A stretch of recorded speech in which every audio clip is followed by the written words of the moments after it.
ونفس كرب المكروبين وارد الدين عن المدينين برحمتك يا أرحم الراحمين. اللهم لا تدع لنا في مقامنا هذا ذنبا إلا غفرته، ولا مريض إلا شفيته، ولا مبتلا إلا عافيته، ولا عسيرا إلا يسرته، ولا حاجة من حوائج الدنيا والآخرة هي لك فيها رضا ولنا فيها صلاح إلا أنتنا على قضائها برحمتك يا أرحم الراحمين. اللهم ارزقنا بكل حرف من القرآن حلاوة، وبكل كلمة كرامة، وبكل آية سعادة، وبكل سورة سلامة، وبكل جزء جزاء، وبكل حزب حسن، وبكل نصف نعمة، وبكل ربع رفعة، وبكل ثمن ثناء. اللهم ارزقنا بالألف ألفة، وبالباء بركة، وبالتاء توبة، وبالثاء ثناء، وبالجيم جمالا، وبالحاء حكمة، وبالخاء خلانا، وبالدال دنوءا، وبالزاء ذكاء، وبالراء رحمة، وبالزاء زلفة، وبالسين سناء، وبالشين شفاء، وبالصاد صدقا، وبالضاد ضياء، وبالضاء طهارة، وبالزاء زفرا، وبالعين علما، وبالغين غناء، وبالفاء فلاها، قربة، وبالكاف كفاية، وباللام لطفة، وبالميم موعظة، وبالنون نورا، وبالهاء هداية، وبالواو وصلة، وباللام ألف لقاء، وبالياء يسرا. اللهم أمن من الجوع والخوف بلادنا وديارنا وسائر بلاد المسلمين. اللهم أمن من والخوف بلادنا السنغال وديارنا وسائر بلاد المسلمين. اللهم أمن من الجوع والخوف بلادنا السنغال وديارنا كاسماس وسائر بلاد المسلمين. اللهم بلغ ما قرأناه ونور ما تلأناه للروح سيدنا ونبينا محمد عليه الصلاة والسلام، ولأرواح آبائه وأمهاته وأزواجه وذرياته وأصحابه رضوان الله تعالى عليهم أجمعين، ولأرواح جميع الأنبياء والمرسلين، وإلى أرواح آبائنا وأمهاتنا وأزواجنا وذرياتنا وأساتذتنا ومشايخنا خاصة، ولأرواح جميع المسلمين والمسلمات والمؤمنين والمؤمنات الأحياء منا. اللهم انصر من نصر الدين وخذل من خذل المسلمين. ربنا آتنا في الدنيا حسنة وفي الآخرة حسنة وقنا عذاب النار. ربنا لا تزغ قلوبنا بعد إذ هديتنا وهب لنا من لدنك رحمة إنك أنت الوهاب. وصلى الله على سيدنا ونبينا محمد صاحب الشريعة والبرهان وعلى آله وأصحابه أجمعين. سبحان ربك رب العزة عما يصفون، وسلام على المرسلين، والحمد لله رب العالمين. سر الفاتحة. ما شاء الله.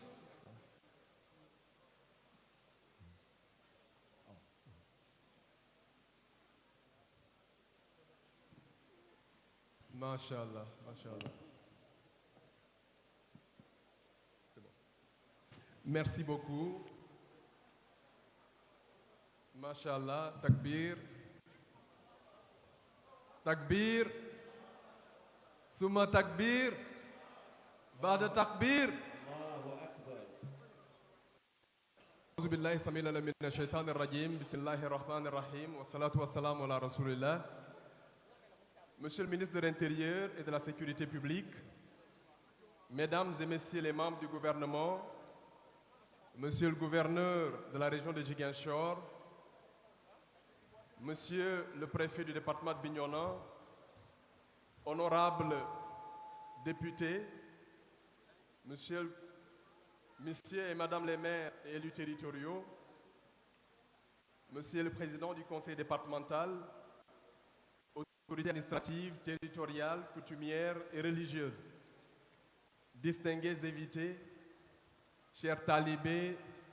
disciples et fidèles venus des différentes régions du Sénégal et de la diaspora,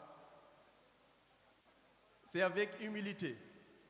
et une immense ferveur que nous vous accueillons aujourd'hui à Bignona, terre d'hospitalité, de spiritualité et de transmission, à l'occasion de l'édition 2026 du Gamou annuel de notre imam, notre guide, El Hadj Ousmane Fansou Bodian.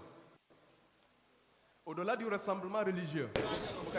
ce moment incarne une tradition vivante de foi, de savoir et d'incarnation d'élévation morale. Dans un monde en quête de repères, il rappelle le rôle essentiel de l'Église dans la transmission de solidarité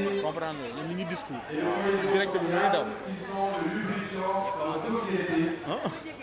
et assurent la continuité des communautés humaines. Qu'Allah prête longue vie à celui que nous appelons affectueusement François Bodian, pour qui sa santé est pas de son âge. Le discours du mënul daw en même temps ne bi nga wax rek discours bi comprendre naa li nga bëgg a wax. waaw léegi xaaral tuuti discours yi xaw a kàlla parce que bëgguñu yow nga dawandoo kii dawandoo. non kii du ma wax tant que moom su paree léegi jamono bu ñu commencé su waxee kii moo nar a balaa ñu dem man ma nekk si waaw léegi heure boobu su jotee nga wax waaw léegi mais kii moom du ma ko léegi heure boobu bu jotee nga wax Nous allons donc très rapidement décliner le programme de cette cérémonie qui va se dérouler selon les séquences suivantes. D'abord, nous aurons le message du président du comité d'organisation. Ensuite, nous donnerons la parole au maire du Bignona Bakary Diatta. Nous aurons après le mot du ministre de l'Intérieur avant de paraffer avec le message et les prières de l'imam François. Et nous allons encore avec la remise d'un cadeau qui sera remis par la famille et le comité préparatoire au ministre de l'Intérieur. Sans transition, nous allons passer la parole au président du comité d'organisation pour son allocution, en rappelant que nous sommes pressés par le temps et les autorités doivent se libérer sous peu. Monsieur le Président, vous avez la parole.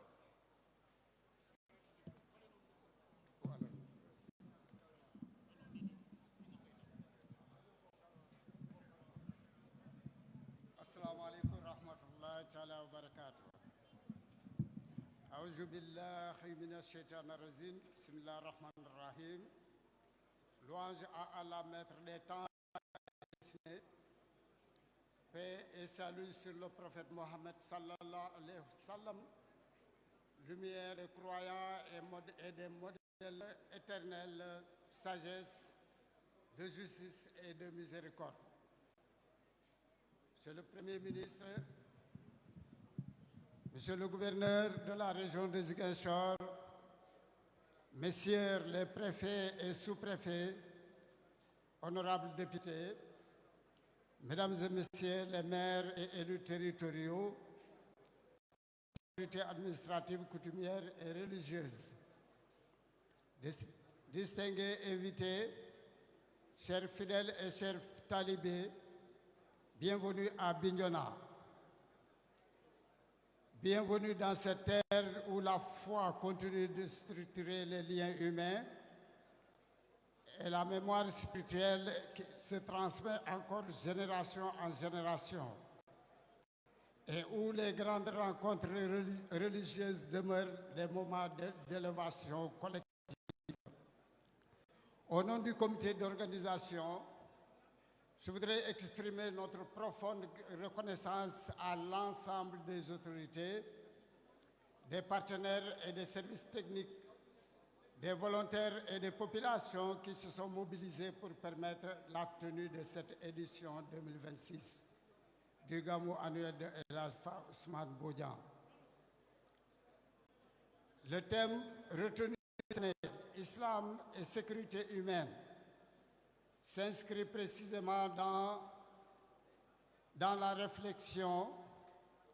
car la sécurité humaine ne se limite pas à la protection des territoires,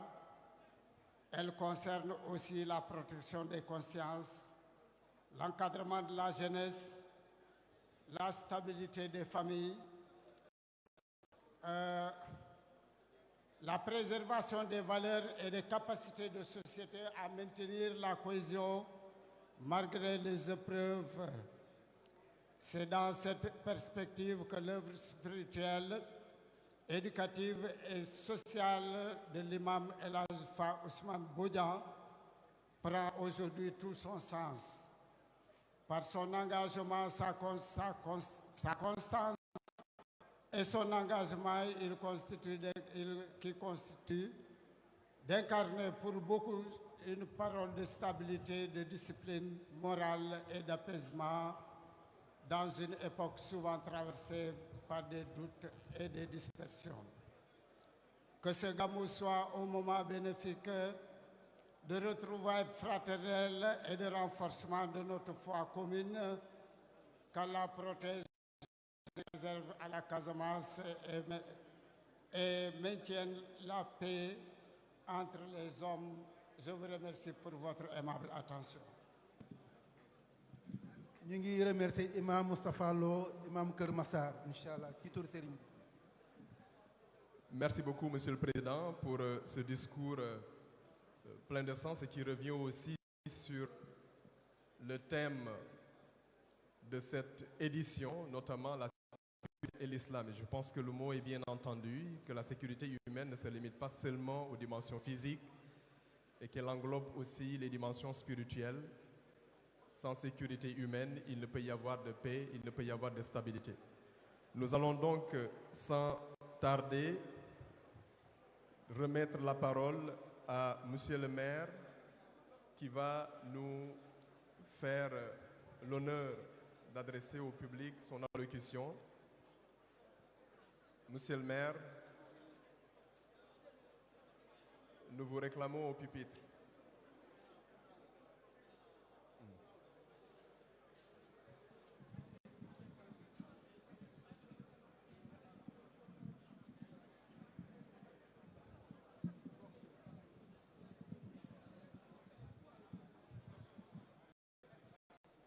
C'est un peu court, hein? C'est ajusté à ma taille.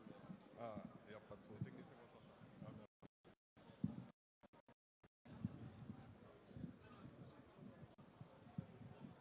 Merci beaucoup. Aouz billahi minash shaitanir rajim. Bismillahir rahmanir rahim. Vénéré Imam Fansou Bodian, Monsieur le ministre de l'Intérieur et de la Sécurité publique, Monsieur le ministre des Transports terrestres et aériens, Madame le ministre de la Jeunesse et des Sports,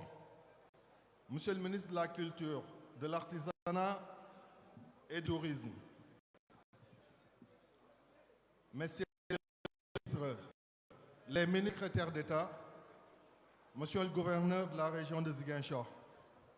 Monsieur le préfet du département de Bignona, honorables députés, Messieurs les sous-préfets du département de Bignona, Messieurs les directeurs généraux, Monsieur le président du conseil départemental de Bignona, Monsieur le maire de la commune de Bignona, Messieurs les maires de tous les départements de Bignona, Madame la mairesse de la commune de Golfe Sud, Madame Khadija Maïkor Diouf, Monsieur le maire de la commune de Passy, DG Baïnias, Messieurs les chefs de services régionaux et départementaux, messieurs les responsables des forces de défense et de sécurité, messieurs les chefs religieux et coutumiers, délégués de quartier, chers conseillers départementaux et communaux, honorables invités, à vos titres, rangs et chère population de Bignona, au nom de le miséricordieux, le très miséricordieux, j'ai l'honneur et le privilège, au nom du conseil municipal de Bignona, de vous souhaiter la bienvenue, monsieur le ministre, à vous et à toute la délégation en ce vendredi 8 mai, à l'occasion de la célébration de la 34e édition du Grand Gamou annuel de l'imam Ousmane Bodian. Au fil des années, cet événement qui revêt un caractère spirituel connaît une grande évolution qui permet non seulement de célébrer l'islam, mais un moment de réfléchir au devenir de notre société. Ce gamou participe particulièrement au rayonnement socio-économique, culturel et religieux du département de Bignona et généralement de la région de Ziguinchor. C'est pour nous une opportunité, à travers cette tribune, de réitérer les doléances. Ces doléances qui se caractérisent par une principale inquiétude des populations de Bignona. Monsieur le ministre de l'Intérieur et de la Sécurité publique, la principale inquiétude des populations est d'ordre sanitaire. Nous avons longtemps sollicité l'érection du centre de santé de Bignona en hôpital de niveau 2. Parce que nous avons constaté que les évacuations nous causent beaucoup de tort. Il y a beaucoup de décès, tout en sachant que le département de Bignona représente plus de 70% de la population de la région de Ziguinchor. Ce pourcentage peut être appliqué au nombre de patients transférés dans les structures sanitaires de Ziguinchor.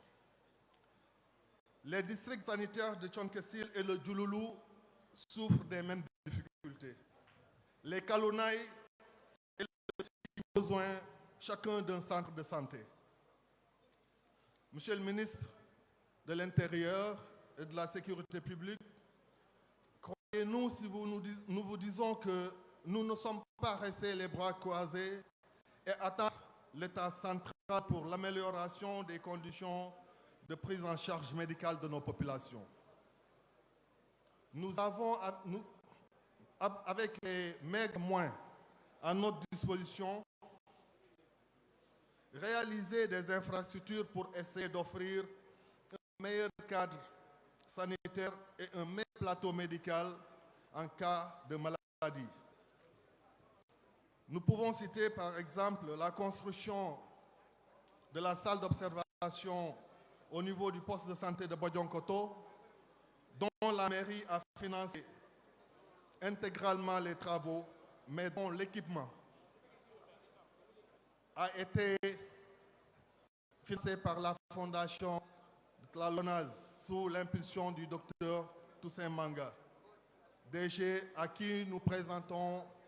nos sincères condoléances suite au rappel à Dieu de son frère. Monsieur le ministre,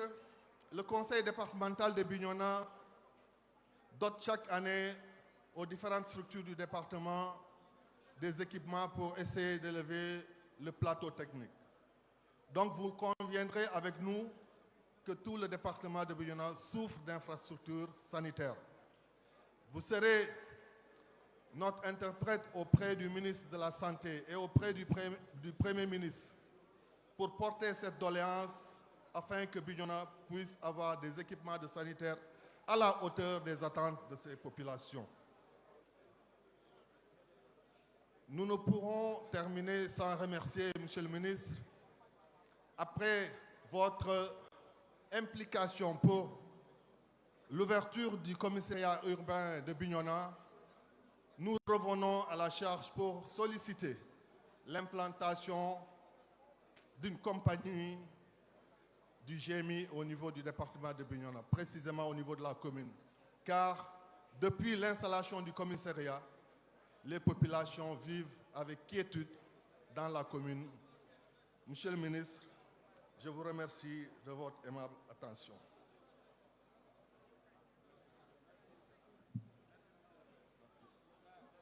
Merci beaucoup, monsieur le maire. La sécurité humaine englobe aussi d'autres formes de sécurité, dont la sécurité sanitaire. Je pense que votre plaidoyer est clair. Il touche une question fondamentale, celle de la santé et de l'accès aux infrastructures. Je pense que le ministre de l'Intérieur a bien pris note de votre doléance et la fera parvenir aux autorités au plus haut niveau. Nous allons maintenant remettre la parole à celui qui a dirigé la délégation gouvernementale et porté la parole du gouvernement à cette auguste rencontre annuelle de notre imam, de notre guide. Je vais donc remettre le micro, puisqu'il va communiquer à partir de son fauteuil, le ministre de l'Intérieur.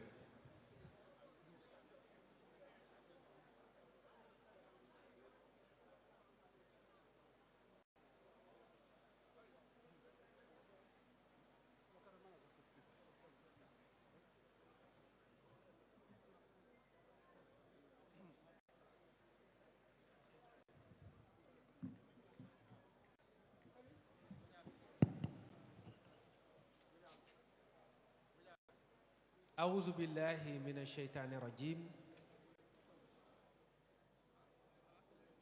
بسم الله الرحمن الرحيم وصلى الله على سيدنا محمد وسلم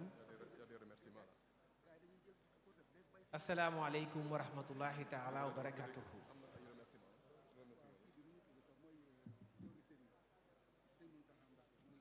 El Hadj Ousmane Fansou Bodian, imam ratib de Bignona, maa ngi lay nuyu di la ziyaare ci sama tur en tant que ministre de l'Intérieur ak ci turu délégation bi ma àndal, délégation bi nga xam ni sànq waxoon naa ko macha allah bu mucc ayib la. Ministre Khady Diène Gaye mu ngi fi, ministre Yankoba Diémé seen doom mu ngi fi, ministre Amadou Ba moom it di seen doom mi ngi fi, ministre secrétaire d'État Amadou Chérif Diouf mu ngi fi, sama collègue également Momat Ndaw mu ngi fi. Mu doon délégation bu am solo ànd ceeg gouverneur de la région de Ziguinchor, le préfet de Bignona ak le sous-préfet, ànd ceeg également délégué général docteur Jim Ousmane Dramé mu ngi ni toog ak équipe bi nga xamante ni ñoo jógee primature muy ñoom Jibi Gueye Ndiaye ak directeur yi fi nekk yépp, ànd ak honorable député yi fi nekk ak ñi fi nekkoon député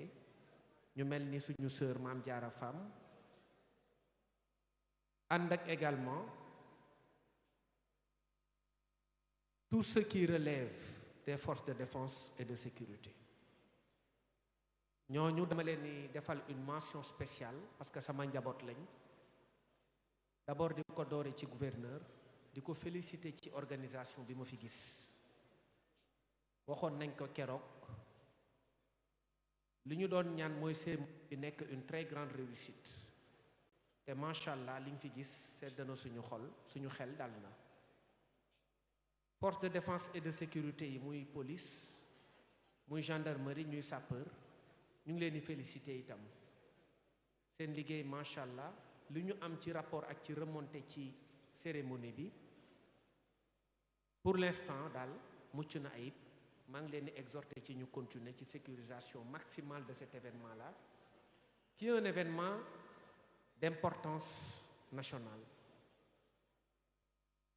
parce que nag Imam Fansou Bodian n'est pas n'importe qui dans ce pays. Imam Fansou Bodian est d'abord un saint homme. Par-delà cet aspect spirituel qui marque l'imam Fansou Bodian, il y a sa contribution personnelle à la marche de l'État du Sénégal. C'est pourquoi le président de la République, Bassirou Diomaye Diakhar Faye, a insisté fondamentalement depuis au moins plus de 2 mois pour que cet événement soit un événement d'envergure nationale. loolu moo expliqué président de la République ci boppam demandait à ce que délégation bi ñëw fii nekk une délégation forte de plusieurs ministres et de plusieurs cadres de l'administration. ki ci des duma leen wax mooy kan xam ngeen kuy premier ministre Ousmane Sonko seen doom la amoon na jamono ju metti woon fii Sénégal muy xeex pour réew mi jotaat li mu moom en termes de souveraineté ñi fi nekk ñëpp ànd ceeg moom yow itam nga ànd ceeg moom parce que homme de droit nga homme de justice nga homme de paix nga jamono jooju mën nañ ne bariwul woon ñu jóg waaye amoon nañu jóg di xeexal dëgg te wax naa ko keroog Daaru Muxti bi may wax à propos de Serigne Abdou Mbacké am nañu ci wéetoon lool waaye gaynde wéet du ko tee xare waxoon nañ ko waxaat ko Imam Fansou Bodian, la nation vous doit reconnaissance te li nga am nii da nga ko mérito bettul kenn te ñaan it ñu ngi ciy jot mu lay ñaan rek nga yokk ko xam nañ ni bàyyi woo mukk te doo mës a bàyyi ñu ngi lay ñaan nga yokk ñaan yi ndax nit réew mi soxla na ko mën nañ ne sax mbir mee ngi dox waaye am na ay jafeñ-jafeñ alxuraan wax na ko ñu ngi séentu li nga xamante ne mu ngi ñëw incha allah lépp dina gën a baax fa inna maal usri yusran inna maal usri yusran fa iza faraxta fansab ila axiril aaya fa ila faraxta fansab fa ila rabbika farxab jafe-jafe bu ne xéewal a ngi ci bunt bi di la xaar fii nag kër xéewal la fii nag kër jàmm la bi nga fi ñëwee xéewal bi dafa baawaan yow sax reyal nga ñu ay gàtt teraanga ji bari na li ma doon wax sànq toggkat yi ne leen jaraw lakk li mag ñi doon wax vous nous avez nourri que Dieu vous nourrisse mooy li mag ñi doon wax jaraw lakk teraanga ji bari na mbir mi mel na ni mu war a mel waaye lépp dafa dellu ci la dimension exceptionnelle de l'imam Fansou Bodian, un saint homme dans cette terre bénie de la Casamance. Imam yàlla na nga fi yàgg lool te wér yàlla na yàlla yokk sa sutura yàlla na yàlla yokk sa jàmm te xéewal baawaan ci réew mi yàlla na yàlla boole xol yi yàlla na yàlla def ba ñi nga xamante ne ñooy suñu kilifa muy président de la république nga xam ni parenthèse la moom dafa bëgg diine bañ na ko ba dafa créer lu ñu naan délégation générale aux affaires religieuses jox ko Alaaji Jim Dramé mi toog pour wane sa partition dans le culte yàlla na yàlla def ba réew mi gën a avancé boole suñuy ñaari leader muy président Ousmane Sonko nga xam ni seen doom la ak frère am président Bassirou Diomaye Faye parce que réew mi nous avons un destin lié kenn du mën dem bàyyi moroomam réew mi ñëpp a bokk ndey ñëpp a bokk bàyyi Sénégal benn bopp la jàmm rek a fi xaj dara xaju fi leneen xaju fi famille yu duggante nañ ci Sénégal mbokk yu duggante nañ ba nga xamante ni ñëpp yam dañu mel ni njar ak soow rek ñun ñëpp benn lañ benn xeet la nous avons tous un destin commun donc dañu war a xàccandoo dóorandoo olof wax na ko suuf bu sutantee dañ koo jàll imaam maa ngi lay ñaanal yàlla gën a dëgëral sa taxawaay imaam ñu ngi lay gërëm di la sant asalaamualeykum wa rahmatullahi taala wa barakaatu.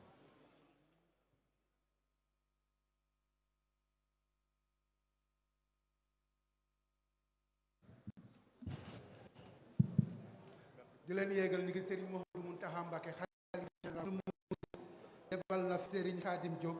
Serigne Modou Mbacké ak doomam bi tudd Soxna Jabara Mbacké ngir mu teewal ko fii ci gàmmu fa Ousmane Fam su Bodian Serigne Modou Diakhaté ñu ngi leen di jaajëfal bu baax di leen sant bu baax tamit. jërëjëf monsieur le ministre de l'Intérieur ñu ngi lay sant ci sa kaddu yu am solo yi nga yëkkati jëmale ko ci ndaje bi waaye liggéey bi nga xam ne jëm bi tax ñu daje fii def na ko te ñu war ko rafetlu ndaxte réew mi réewum diine la te kilifa diine yi béy ci seen waar ba mu mat sëkk delloo leen jukkal day daal di wone liggéey bu mucc ayib bi nga xam ne ñu ngi koy def bés bu ne ngir mën a dëgëral bànkaasu askan wi waaye nation bi nga xamante ne moom la ñu bokk te ñu war ko aar sàmb ko junju nga liggéey bu mucc ayib bi nga xamante ne force de l'ordre yi def nañ ko notamment les FDS ma xam ci dara ndaxte damay intervenir à l'école de guerre à l'IDF mais aussi au CHEDS mu nekk ñu professionnel et je le dis tout le temps je prends du plaisir de travailler avec les forces de défense et de sécurité pour la rigueur la discipline lépp li nga xamante ne aussi day dem ci sécurité humaine ndaxte seen rôle ne se limite pas seulement à la sécurité nationale mais à la sécurité humaine donc ñu leen di gërëm di leen sant ni saafo pop di kurimaka jakakana accangenum annen ko di imama wolola anu fase buroka bola bukana ku jukbo bandi kam burok banu fase bu rewut di si école sanu fase sona tepum di ku talibe kana formewum bare pop manano kenum kanyana kola di ka jumen fu juma fete sukey man kayra e leñu mambu fa manku jamore manku fa manku sofe di kana ya keti l'islam ni mana regalam nanosan waxtasimu bi hablillahi jamian wala tafarraku kooku de kengo manko ne njemmi ay ni mambe ka benen furim fatit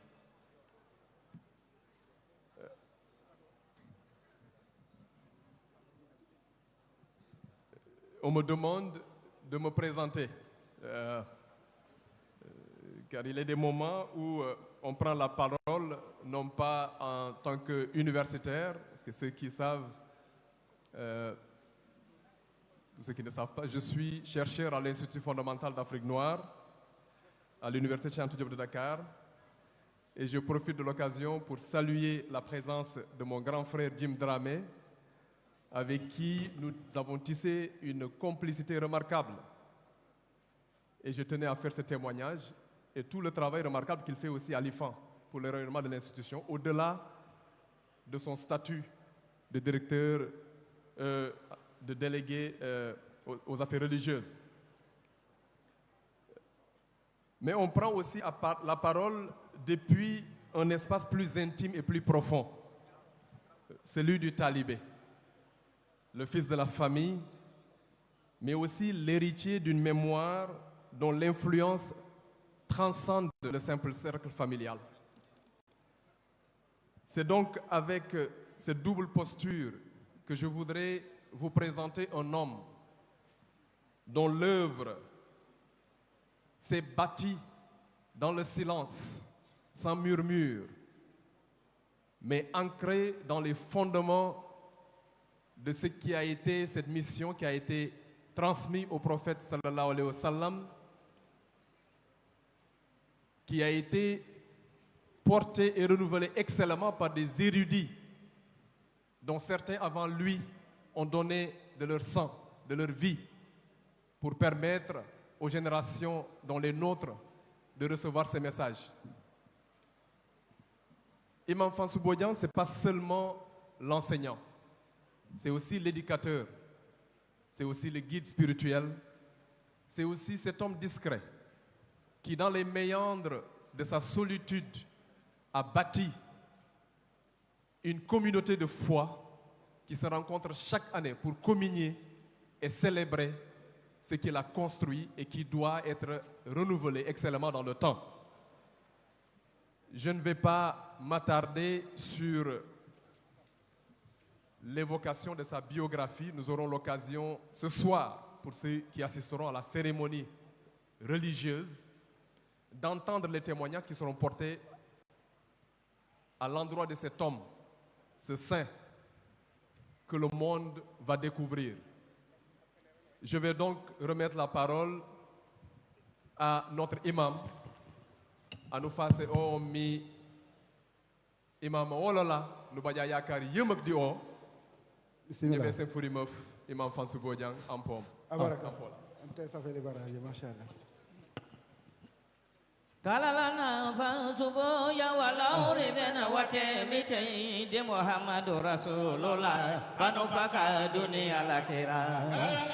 Fansubo ya walauri bena wate mitei de Muhammadu Rasulullah panupaka dunia lakira. Kalalana Fansubo ya walauri bena wate mitei de Muhammadu Rasulullah panupaka dunia lakira. Fansubo ya walauri bena wate mitei di Muhammadu Rasulullah panupaka dunia lakira. Kalalana fansubo ya nutammi makarima lakhlane Muhammadu manalobolam panupaka dunia lakira. Fansubo ya walauri bena wate mitei di Muhammadu Rasulullah panupaka dunia lakira. Muhammadu manalobolam panupaka dunia lakira. Muhammadu manalobolam panupaka dunia lakira. Sayyidana Muhammad Rasulullah alayhi salamullah. abaraka abaraka abaraka mbooloo mi nanu déglu borom bés bi mooy ñëw nuyoo ñaanal mbooloo mi waaye balaa loolu ñuy jox Cheikh Abdou Salam mu jàngal ñu quelques versets de Coran parce que temps bi dafa dem te kilifa yi dañ leen war a yeewi kon Cheikh Abdou Salam bismillah.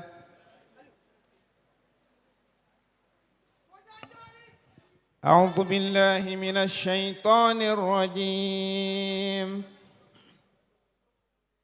بسم الله الرحمن الرحيم آمن الرسول بما أنزل إليه من ربه والمؤمنون كل آمن بالله وملائكته وكتبه ورسله لا نفرق بين أحد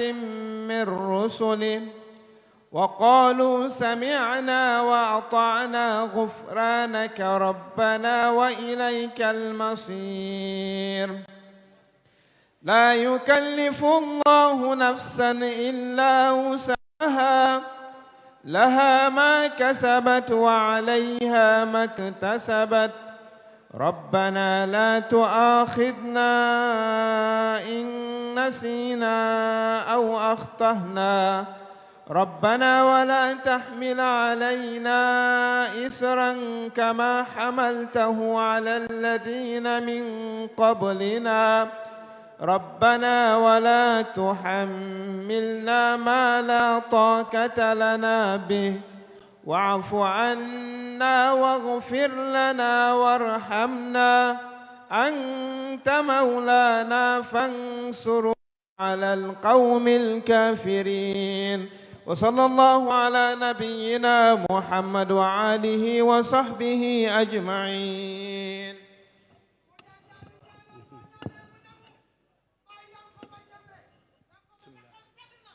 بسم الله الرحمن الرحيم. وصلى الله على سيدنا محمد نبي الأمي وعلى آله الهاديين المهديين وأصحابه الذين شادوا الدين وتابعين تابعهم بإحسان إلى يوم الجزاء. وبعد، السلام عليكم ورحمة الله تعالى وبركاته. السلام ورحمة الله وبركاته. ملامكم أن الصلاة لمتي نصلي على بر محمد صلى الله عليه وسلم. تنين جات ورما كان ورميسال délégation ya pour le mini gouvernement yi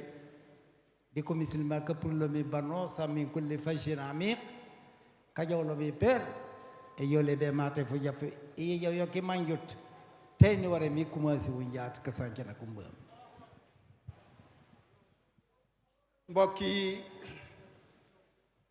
kilifa gi nee na mu ngi sant yàlla gën koo santati yàlla bu baax di julli ci sang-sang yi sayyiduna muhammad sallallahu alayhi wa sallam. waaye nee na fu mu toll nii gëlëm na xam fan lay commencé nu muy gërëmee ñi nga xam ni ñoo bàyyi ko ci wàllu gouvernement bi waaye xamul fa muy tàmbalee tamit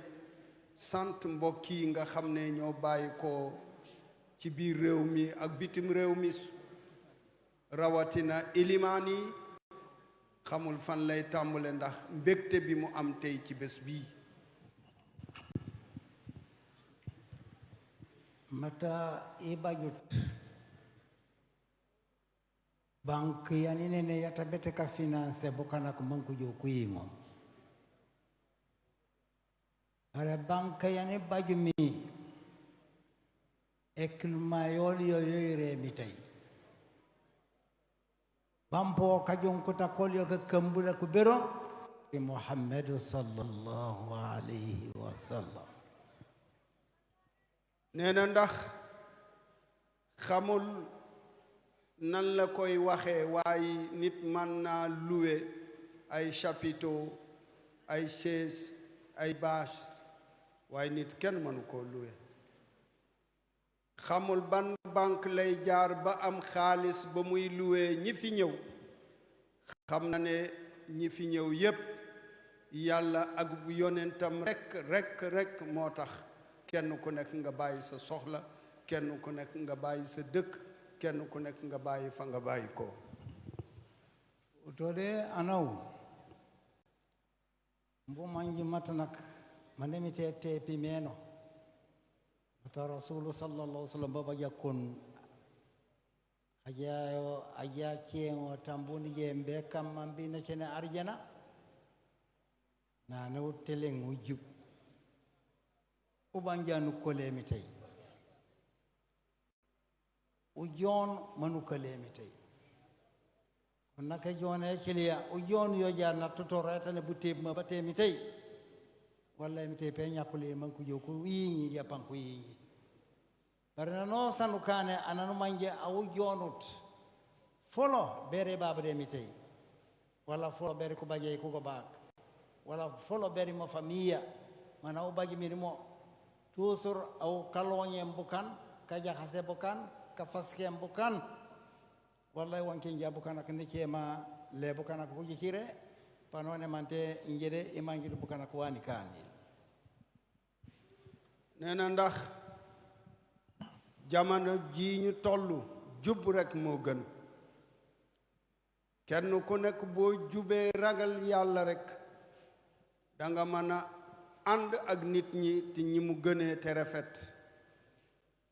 benn waay dafa ñëwoon ci yonent bi sallallahu alayhi wa sallam ni ko wax ma yow yonent bi nan laay def ba su ma génnee àdduna ma dugg aljanna mu ne ko na nga nekk ku jub teg ci ragal yàlla kon mooy magasin bi gën a am doole ci dund bi mbokk yi saafu depuis gouvernement yi jaat balaa boobu moom bu maale bare nu saafoo saaf ni ka kattaayi wala worede e tooñolaale bajuro nanu commencé be jaat nakka autorité ni ceeku yo jaat pam baji wan manji wan ku laañe be ka toppotooru bële mukk bare o me mana la koyo kamma amaata cérémonie yololaaw ko buromi tu kanku jawlomi fo wan o sawon mana lakkaye kana ngeni fiwum ni ceema e yona yum bombere buko ko kola ka temi tay ko ko sab mi wure ka bajaak monsieur le ministre kilifa gi nee na mu ngi lay nuyu di bég lool ci yow ndax lii ñu am yàggu fi dañu daan am ay ministre ñëw waaye pour ñu mën a toog fekkee lii bëriwul boo ko defee loolu li mu rafetlu la xam na ni ànd bu muy ànd ak yéen yàllay kese la waaye mu ngi lay gërëm yow ak délégation bi nga àndal di la gërëm di la sant di la ñaanal yàlla saa su nekk woli koko ne e boño ka saafa kololi burom yow jaanuraga président a woli koko rege safol rego premier ministre ka kammitate buron tout koko ne woli koko re saafi nu duwayin bi ku yilan kayre kirimbo kayre wuye cebe ye joli yaki walla hani miniti yekon nukane dimiwu ye joli yaki dimiwu bamponuma mangi mata kayin ne katemi tay koko sabure de manga yeta mo fa molo lal mayna mi Sénégal wallahi enan namuro ni kayin na kure konne manga ekiliya yo kamme ure tu wano san wa bage le kantate kito bano san giye yawle no gike yok mangi yaw mangi safor ni buko mangi yaw mangi duwor ni buko babe lulu man wasambare mi kok mangi jalo ko jiri ngu babe ko nawli ko re safu burom no safu nak obo ko kataw bangaw kanyata te buron no safu bu kana kan mangi bi kurwo rus kamitat no safu ko khalifa kamitat a khalifa an mangi mi yata kalunay a wol ko re safu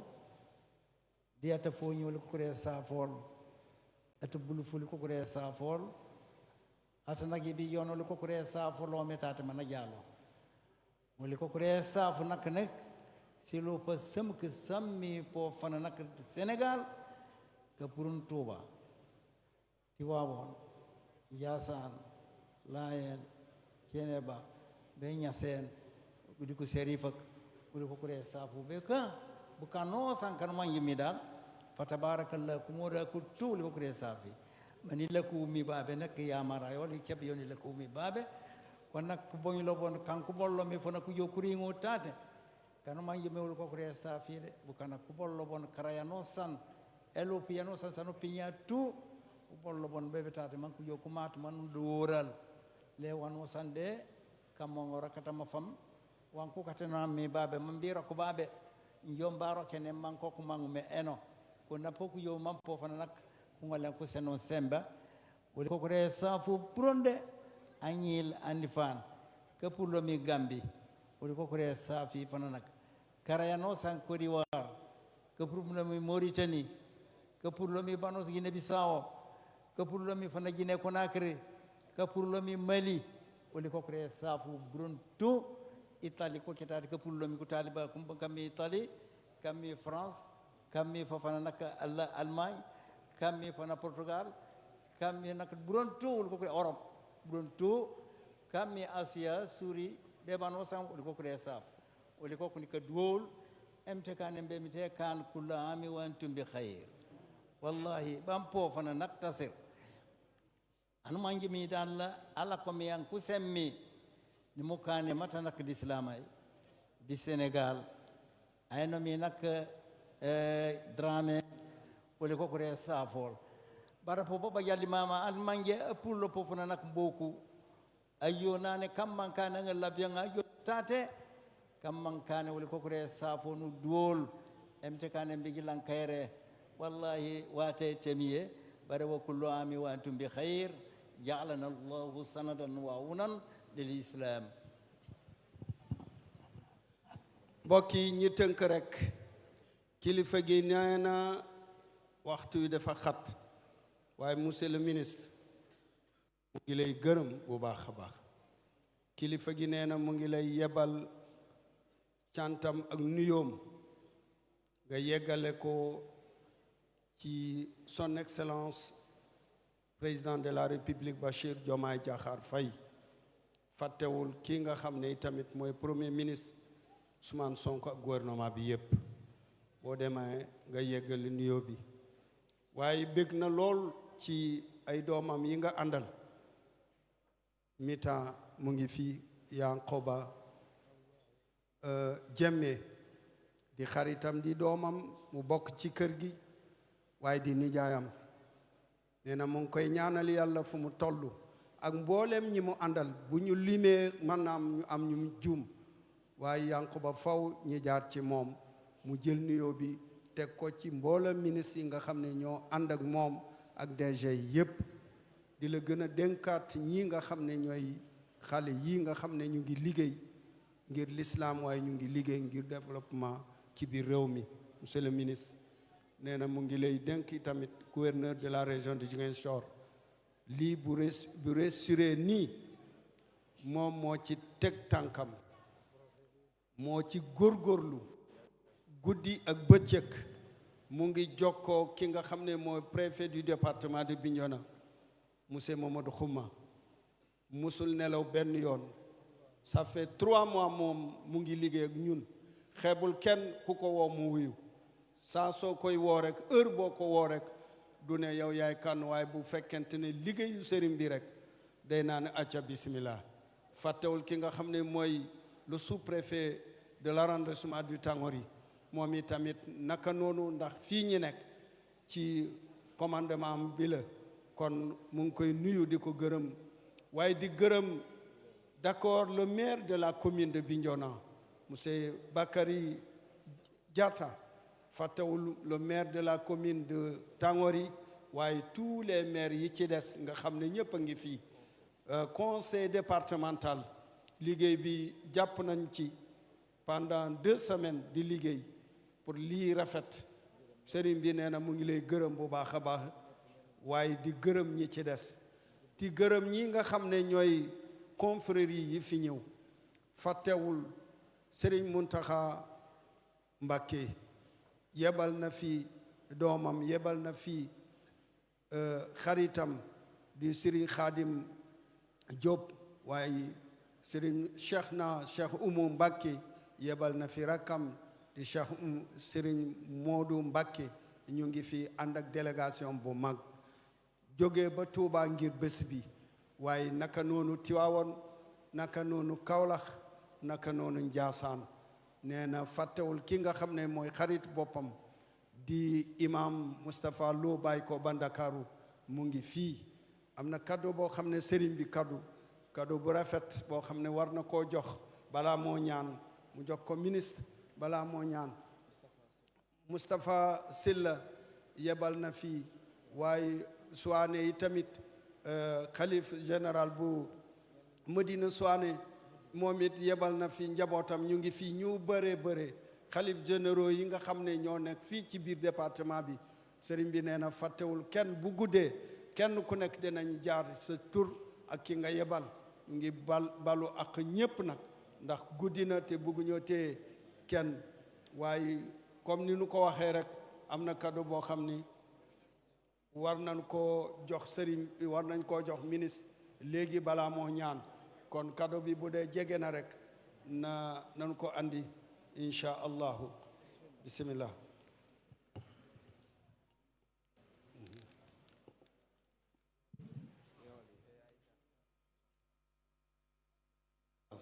waaw d'accord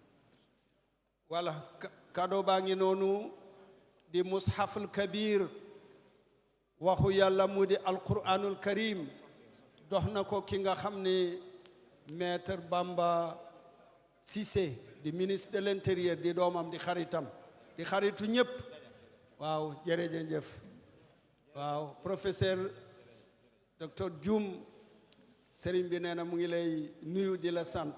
ñu def salaatu ala nabi ñu ñaan ndax daal di yeewi ñi nga xam ne ñooy autorité yi bismillah salaatu ala nabi bismillahi rahmani rahim allahumma salli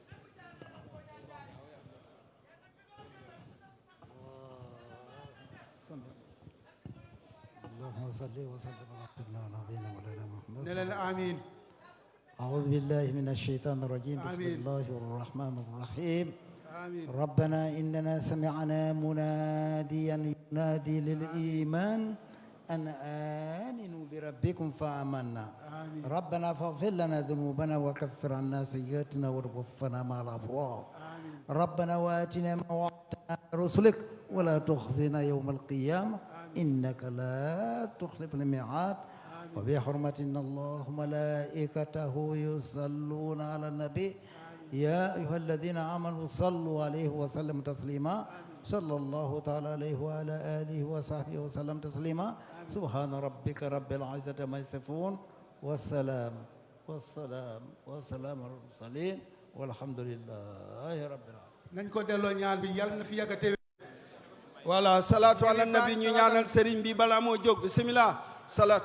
bismillahi rahmani rahim allahumma salli ala muhammad allahumma salli ala muhammad wa ala ali muhammad allahumma salli wa sallim ala sayyidina wa nabina mawlana muhammad wa sallim taslima nañu bàyyi sëriñ bi wàcc ak délégation ba noppi waaye di leen yéegal tam li ki Sadio Mané international yónnee na njabootam waa juróomi ñu ñëw fii ak li nga xamante mooy délégation bi tamit Sadio Mané ñu ngi koy sant sëñ bi gis na délégation bi tamit waaye Ibrahima Diawo mooy mi nga xamante ne moo nekk fii ci tuuru Thierno Mounirou Ba di Medinatul Huda ñooñu ñu ngi fii ci tuuru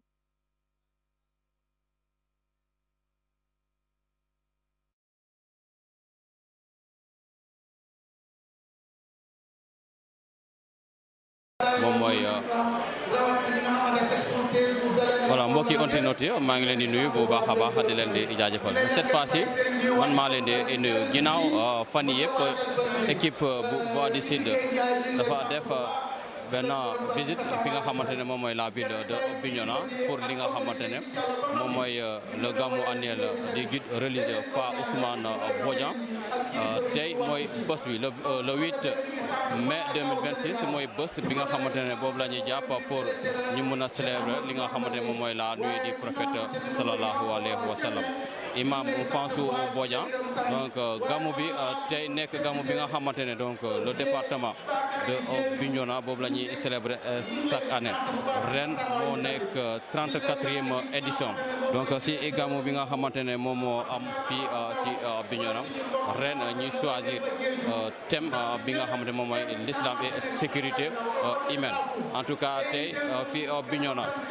pèlerin yi bàyyoo na ko fépp si Casamance fépp si Sénégal wala fépp si àdduna pour ñu ñëw en tout cas fekkee li nga xamante ne moom mooy gàmmu bi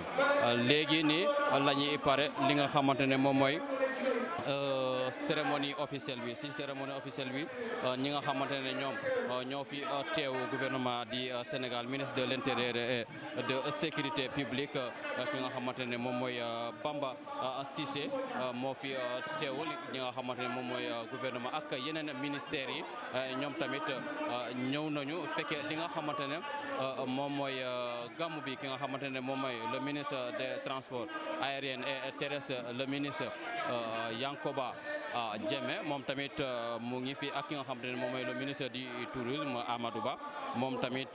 ñëw na fekke li nga xamante ne moom mooy gàmmu bi ak ministre des sports Khady Gueye moom tamit ñëw na fekke li nga xamante ne moom mooy gàmmu bi voilà tey si discours yi en tout cas vraiment si cérémonie officielle bi ki nga xamante ne moom mooy le maire de Bignona donc nous savons tous la commune de Bignona moom moo aaye donc kilifa ji jaraaf bu commune bu Bignona ki nga xamante ne moom mooy Bakary Cissé moom moo jël kaddu bi ginnaaw bu mu rafetluwee li nga xamante ne moom mooy bu jafe la ñu am suñu mbokk yi nekk Mali suñu mbokk yi Iran ñooy autorité nuyu kilifa diine yi en tout cas di nuyu pèlerin yëpp ak ki nga xamante ne ku nekk fu mu jógee en tout cas ginnaaw bu mu nuyoo ki nga xamante ne moom mooy le maire de la commune de Bignona Bakary Diatta dafa def benn doléance à l'endroit donc du ministre Bamba Cissé pour en tout cas vraiment ñu mun a seetu li nga xamante ne moom mooy santé dans la commune de Bignona en tout cas doléance bi nga xamante ne toutes les communes du département de Bignona dañ ko soxla en tout cas def na doléance bi nga xamante ne surtout sur donc hôpital bi nga hôpital donc en tout cas de niveau 2 pour le département de Bignona voilà donc ki nga xamante ne moom mooy Bakary Diatta loolu en résumé loolu en tout cas vraiment loolu moo nekkoon li nga xamante ne moom mooy doléance bu Bakary voilà ginnaaw Bakary bu mu waxee ba pare ki nga xamante ne moom moo présidé cérémonie bi le ministre Bamba Cissé moom tamit en tout cas vraiment jël na kaddu bi ginnaaw bu mu nuyoo ñëpp di nuyoo kilifa diine ñu fi teew di nuyoo ki nga xamante ne moom mooy le marabout donc du département de Bignona Moufansou Bodian moom tamit wax na ay kaddu yi nga xamante ne yu am solo mais li si gën a am solo si lu mu discours am mooy en tout cas wax na tey gouvernement bu Sénégal dafa nara delloo jukkal ki nga xamante ne moom mooy le marabout Fa Ousmane Bodian parce que dafa nekk ki nga xamante ne tey gouvernement bu fa nekk premier ministre ba si le président de la République ki nga xamante ne moom mooy Bassirou Diomaye Faye en tout cas gis na médiation yi nga xamante ne defoon na ko jamono pour ñoom en tout cas vraiment ñu mun a toll fi nga xamante ne foofu la ñu toll tey donc pour moom tey gouvernement bi dafa nara delloo jukkal ki nga xamante ne moom mooy sëriñ bi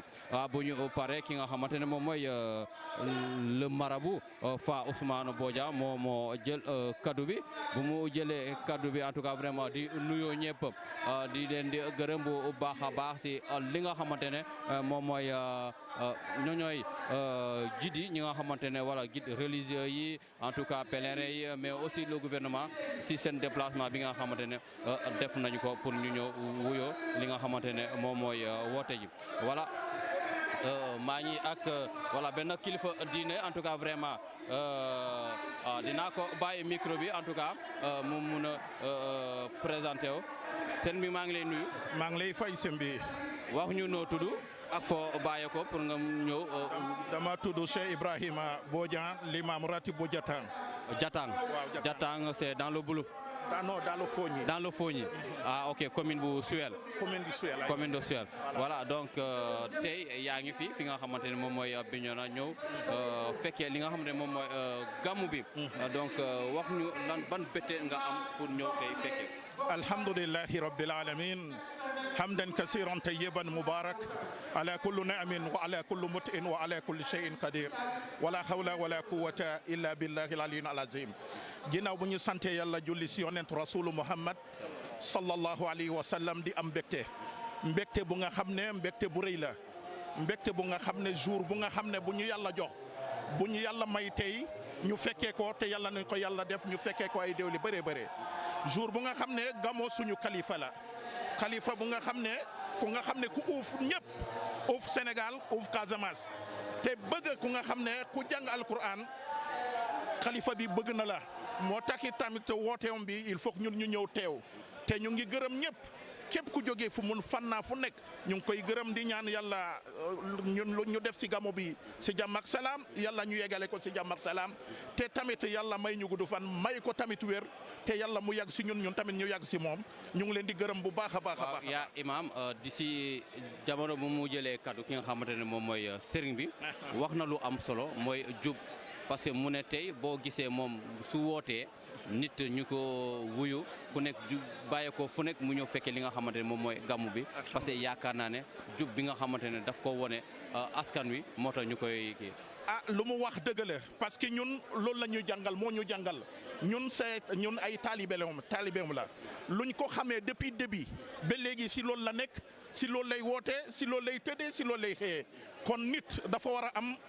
maanaam mooy lan lu mu wax kaddu bu mu wax mu tegu si yoon te lu mu bëgg tamit pour mu wax ko nit ñi jàngal ko si nit ñi dafa war a tamit tegu si siratul mustaqim nit waroo wax tey kaddu bii la suba kaddu bee loolu yàlla bëgg ko yàlla lu mu bëgg mooy nga nekk nit mu nga xam ne loo wax nga tegu si yoon tamit si lu nga wax ba pare nga gëm ne nag lu ngay wax si lu yàlla bëgg te ñu ngi leen di gërëm bu baax maa ngi nekk ak suma naay mooy Fodé Koli yow tamit di la nuyu tamit xaw ma nag sa tur. Kara Yankuba. waaw mais pareeguma il faut ñu ñëwaat si Joola. pour en tout cas ñu bégal suñu mbokki. parce que ñun dégguñu olof. voilà imam wu regoli kare sakia di kasafa kia di baynu pour. kare som Cheikh Ibrahima Fall Bodian l'imam ratib ati jatan. Communauté Suel monu jum ñatate di anay ba monu jum ala komi Fouad Koli. ngonu regoli ka kontani kay nu baje jaat de ijo e mat fu jojaw fe o lallo jadi kulobo kata jama taw pankanka sumay kumba fam famate ko ni fange mani jame di kanoli kayre di ka kontan kemek di funaka fanu manju mone fanemite wono lami wala mo famole lal mo famole la mati Sénégal lam benet rawatuma mo famole la mati Casamance di ka sumay kemek da khalifa ole la anu manju mone jaat ayno me awasila ole la ko mi fa Ousmane Bodian anu manju mone na gugutu duniyay nagut Sénégal bare po nagut Casamance na manko karangak woli kanu joxnya ko talibe kola no boka di estafé la ten tamaray woto woli ko de salo di fujuma fola fajakaf malegena mola mo kamino ribeno kayini na kola katemite no kamino ribeno bare ka karandi wala kana karandi mi mo kana matemite yo kenya woli popi no sawarde joom fuk balay di karibeno di kajanteno bare pop de toño be tanemite yote ne no lay woli ko de lawamte kamba sima ya di woli po no sima ya di o jaat nanangarum furi mana sanken wajawundi mankani ku gëm surtout anaw nu warem u jon anaw nu warem u tiling e furi fay nu baje di kabenento en tout cas vraiment di message ya amour a senu bukat di furi ma fani bajuromi foy no mi fati ku gëm kati anaw nu ware nu tiling a emite sanken al adl anaw nu ware nu bajiran ko mi ka tiling kanu manjone kan emite mange wano sa wononde kan o lakko de malegen bannu tiling wonondi yo no baj kayine nak namana gamme no nayine nane ko be mi tay nu yine ne mi tay bare po nu tiling ro manke mi ja société yo lelal o joja nonare bu gal biyo hatta biyo be fateraf mais que tilinga ko rino di walal ana pano sanken lima takuluna ma la tafalun be ka sanken fure mu ban la turi ben fo te malegena mokon malegena mo mukilo lal moyeno mi duniya o soja furi ma fati malegen nu yine ne mi tay bare utiling ja pano pak di boranga boli duniya Allah kira yoli po de jak oto woli ko de sa famorew di kurima ko la kana walen lo nyaka jakak no safu no nimbaraw assalamu alaikum wa rahmatullahi wa barakatuh. D'accord, aleykum salam wa rahmatullahi taala wa barakatuh. Voilà, qui moo nekkoon imam bu Jatang nekk benn village bu nekk dans la commune de Suel. Voilà, internaute rek kambom ka jikerak la voix du sur ujobo ja saferu nu salul fanfam nenu jatu jojdeede di commune yati Bignona pour mati cérémonie officielle yati gamwe yati amour amoko ati département yati Bignona ala comme fa Ousmane Bodian cérémonie officielle ingemo menye ebane di cérémonie officielle di kan kam bu metum batiku autorité kan manje kajupe kati Mansakunda jaar ko jalo jaw mais an manje ala comme le ministre donc le ministre de l'Intérieur et de Sécurité publique Bamba Cissé jat na mama tatani di almanja la comme le ministre Yankoba Diémé manakan administrateur des transports terrestres et aériens di pop man manja la comme le ministre du tourisme Matarba le ministre des sports donc madame Dieye peut-être Nadialo Diaw amata di kuonko bokini tatani sidu di gouverneur ati région ati Ziguinchor di Koumera kati département ati Bignona burum ko autorité burum ku Diallo Diaw kuma tatanye di ejo yan manje ya baje sembe. Voilà donc di ejo le yoli di cérémonie officielle o me an manje ala comme amere wati commune yati Bignona ala comme Bakary Diatta nangar furima fa man asaf bukana kamanje ka purlom bana burum ka purlom bano ban di sidinkras sati Casamance burum man kujo kumat banku jo kumat fujaja o feñe nangar furima mana asaf balum ko mana asafe bukanak mais pour babaj furim fana asene o me an manje ala comme le ministre Bamba Cissé pour mana jitum fobe di Masakunda man kan ni kulow kan manje wala di sohla yan manje département yati a Bignona e sohla sole ko situ wajande mu kana mati e juwe yo la comme la santé na lobby mati en tout cas vraiment jat département yati Bignona e sohla l'hôpital yati niveau 2 en tout cas vraiment man kan furim fan manje fa baje sembe furim fan manje jat les populations sati département yati Bignona en tout cas vraiment ko kontani di e jam o man manje ala comme amera wati commune yati Bignona Bakary jata o sen furima fofu nya man fungolen fu jaw man furing baba di buka kan manje kala comme kati gouvernement surtout o man manje ala ko le premier ministre Ousmane Sonko o di le président de la République son excellence Bassirou Diomaye Faye bolemu akila o man manje ala comme le ministre Bamba Cissé a présidé on fu jaw fe nga furima bolemu ko man angare furima fo opérer na sasaf en tout cas vraiment amuro na safo ko taliwa ko la borom na saf ko musulman ko borom ka jalom ko mat en tout cas fu jaw o feñe bolemu ko man asafe fanfan nata rek jaat amuro mati jaat ko kila surtout kandi gouvernement yati Sénégal bala bati jaat ko ware wawan sama ko jibe kanadi amuro wala ko yalla ja ko yi amuro di broka bola parce que ko jojuk broka ban ume an manja alakom amuro ati département yati Bignona médiation san akanum no non isuki e bulim fujuma fola fan akanum di futika manjibe kan man kayra e jo di mo fam poret man ngol usankina wala comme développement mati o jamja développement man kayra e bajo donc jaar ko kila buke kan manje kala kom kambom di gouvernement ko jalo ja ku yin ko nga kete amuro ko ware waren kujo ku yin ka kola bolemu ko man asafe bukana o man manjala kom elaza fa Ousmane Bodian moro ati département yati Bignona nanangaru furi mawdi ka kontani e geysen mu kana burum di kontana eti jata kila awon ko ya bukana ka di kujo kuyingo man asaf bukana burum na asali en tout cas vraiment anosan an manje di buroka bola di services burum sati département ya sati région bukana ko burum anosan banu upullo manu jo ma di buroka be banu kanum pour gamwe funaka fujo furing jata ni ma furinya ombo di esaf fam mais na sen bukana furim fan manje fa baje nafa surtout man kan ni message na seneb kana mati jat anosan no waro kan an manje ringe an manje a jone e jone yoy jebe kane kanyom sohla jab kana di ko jo ku yingi e jone yoy jebe kane kajom o sohla jab kana di ko ngolen ko jo ku yingi kajom o rek ja furim bu kana di ko ngolen ku yinen di ko may mati wa fon manje malegen e di e jone pour yoy jebe kane wono san wonu jebe ka sankana di bu kana sidu di ko pali ko musulme di ko ngolen ku jami di ko ngolen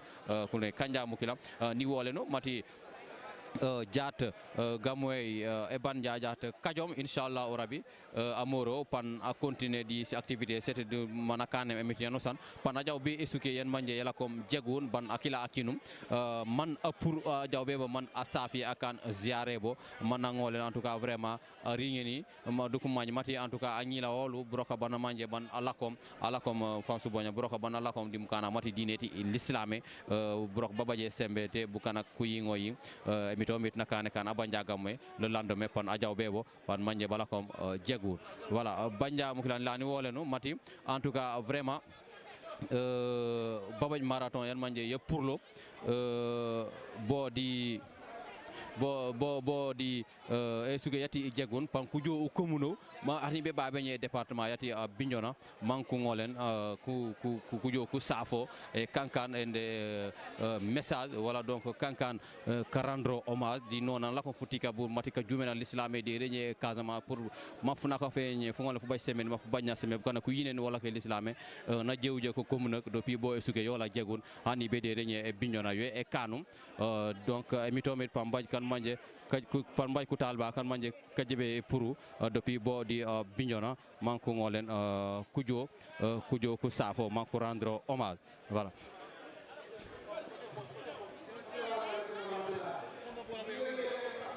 voilà madame maa ngi lay nuyu maa ngi lay sant caméra mu ngi nale wax ma no tuddu man la honorable député docteur Ndeye Gnimagou Diaby nekkoon député 14e législature nekkoon 8e vice-président bu Assemblée nationale. Voilà, actuellement je suis la première vice-présidente du conseil départemental de Bignona. voilà honorable ban betteet nga am di ñëw fekkee li nga xamante ne moom mooy gàmmu annuel. bon mbégte bu rëy di sant yàlla bu ñu jullee yonent bi sallallahu alayhi wa sallam teewee ay édition yu bëri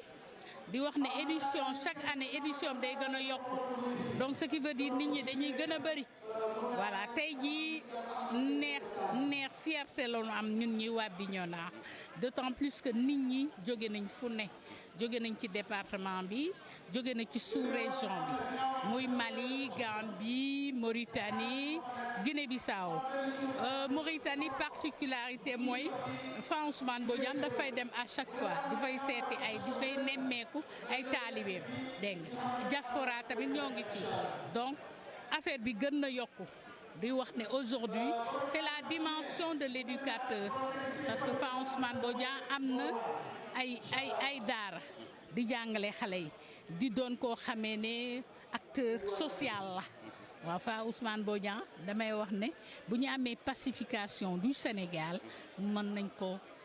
delloo njukkal parce que liggéey na ci liggéey bu mucc ayib voilà donc vraiment macha allah. ban message ngay lancé en tout cas vraiment la jeunesse du département de Bignona wala mun naa ne la jeunesse de la région de Ziguinchor mobilisation bu ñuy def surtout ba ñu dem ba ñuy créer benn kuréel bi ñuy naan Ila à Bignona saa yu gàmmu jotee rek da ngay gis mobilisation bu ñuy def ba gàmmu bi réussir comme nu mu réussir. waaw mais loolu mooy li ma la wax déjà que nit ñi adhéré nañ ci. déjà que li ma wax ne daara yi ak kër yu diine yu mag yi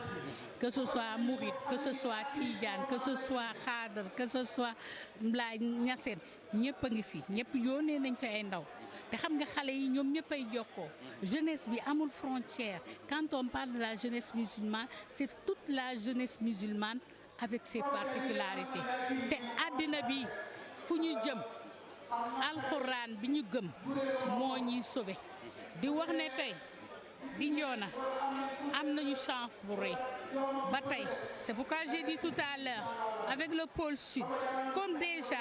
dañu territorialiser les politiques publiques fa lañu jëm il y a une partie boo xamee ne qui va concerner la région sud avec li mu am comme potentialité donc xale yi mën nañu am ay liggéey te loolu lu ma yaakaar la parce que développement ci terroir day jóge jëm kaw développement du jóge ci kaw jëm suuf dégg nga donc ñu am ci yaakaar trop déjà ak ciw ADEAN bi on a la plateforme de Bignona ak yeneen am nañu yaakaar ne fii ak ay at macha allah lanu soxla lanu bébét dinañ ko am bu soobee sunu borom. honorable ñu ngi lay gërëm. maa lay gërëm bu baax merci beaucoup. voilà kooku mooy honorable Ndeye Gnima Goudiaby voilà donc suñu mbokki internautes yi ñu ngi leen di dox rendez-vous en tout cas vraiment ba guddi pour le gàmmu proprement dit pour ñu ñëwaat fii en tout cas vraiment on va vous faire vivre donc en direct ce gàmmu qui est donc ce gàmmu à Bignona en tout cas vraiment ñu ngi leen di dox daje ba beneen yoon certainement pendant le gàmmu du sama kanam donc ngeen di gis en tout cas Alassane Diédhiou sera là moom moo nara donc jël relève bi pour ànd ak yéen durant tout le gàmmu pour ngeen mun a vivre donc en direct li nga xamante ne moom mooy gàmmu bu nara am fii ci Bignona maa ngi leen di nuyu di leen di gërëm bu baax a baax di leen di remercier en tout cas vraiment si seen fidélité en tout cas quant à moi je vous donne rendez-vous prochainement.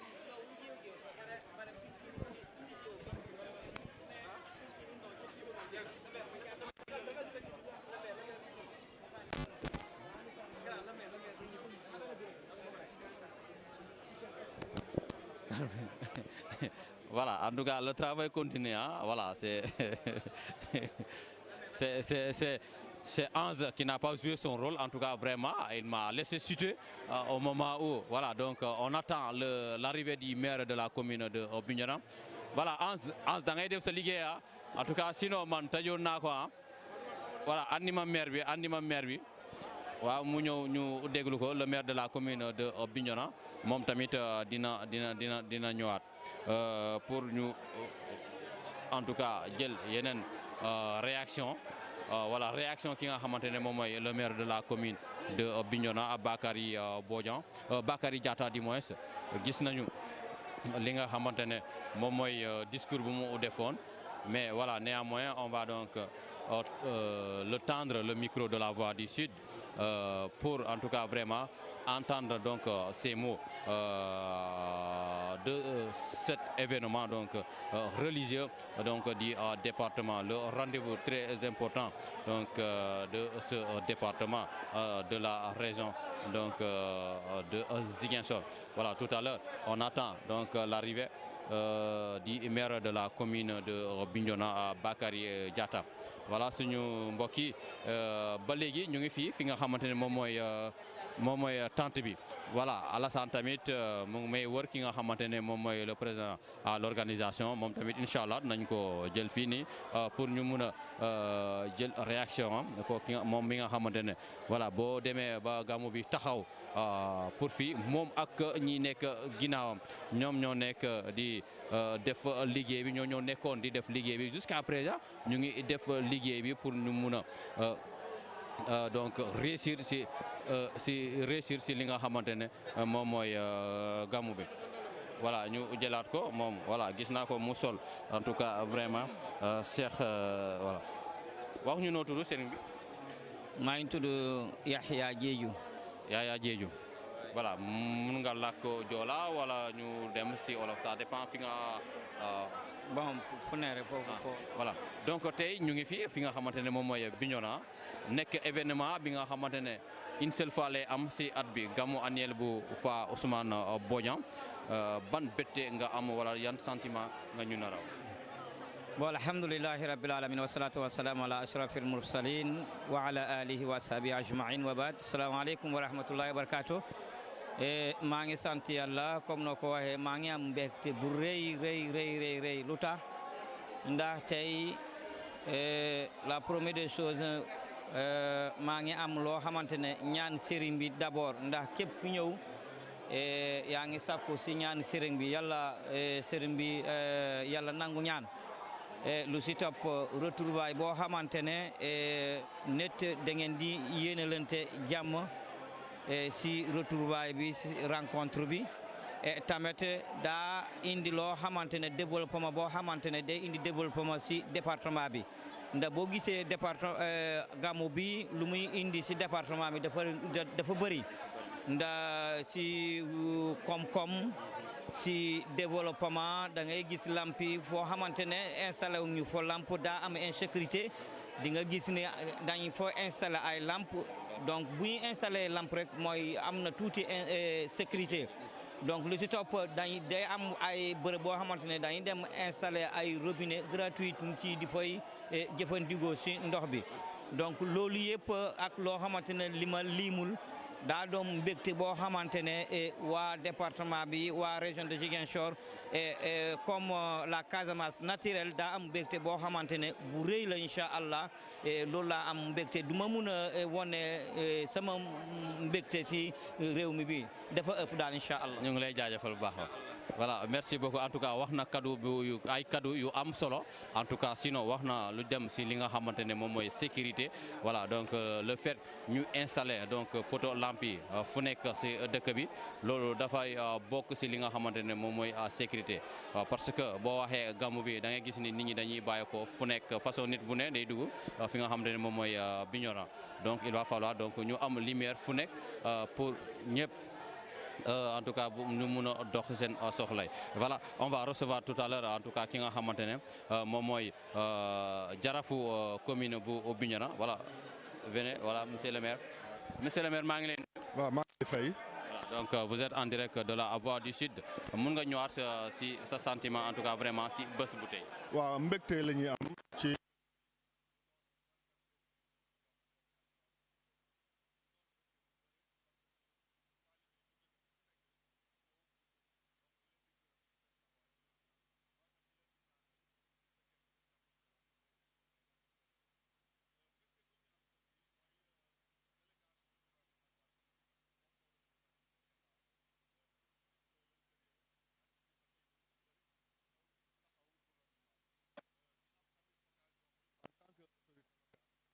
jëbal ko suñu ay kaddu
bëgg nañu jàppale waa côté Kalounaye Kalounaye amuñu centre de santé te Kalounaye mu ngi yaatu Sindian amuñu centre de santé donc bokk na ci sollicitation yi nga xamante ni jëbbal nañ ko ministre de l'intérieur pour mu joxal ñu ko premier ministre ñi taxaw ñu côté yooyu yëpp mu am ay structures sanitaires yu méngoo ak population bi fa nekk. waaye tamit occasion pour remercier le ministre de l'intérieur ñëwoon na fi ay jamono ci ginnaaw inauguré commissariat urbain bu Bignona mu doon